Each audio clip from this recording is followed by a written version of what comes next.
Hi అండి అందరికీ. ఈరోజు మా ఇంట్లో మేము డైలీ రొటీన్‌గా చేసుకునే చికెన్ కర్రీ ఎలా చేసుకోవాలో చెప్తాను.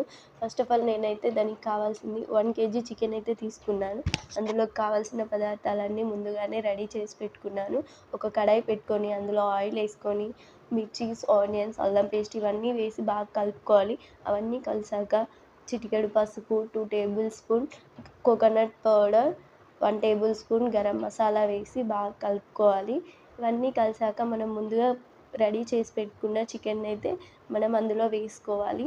అందులో వేసుకొని బాగా కలిసేలాగైతే కలుపుకోవాలి. అదంతా కలిసేలాగా బాగా కలుపుతూ ఉండాలి. అలా ఎందుకు అంటే మన చికెన్‌కి మనం వేసుకున్న మసాలాలన్నీ బాగా పట్టుకోవాలి గదా! అందుకే. అలా కలుపుకోవడం అయిపోయాక ఒక 5 మినిట్స్ అలా క్యాప్ పెట్టి వదిలేయాలి. ఎందుకు అనంటే ఆయిల్ అంతా పైనకి రావాలి గదా! మధ్య మధ్యలో క్యాప్ తీస్తూ కలుపుతూ కూడా ఉండాలి.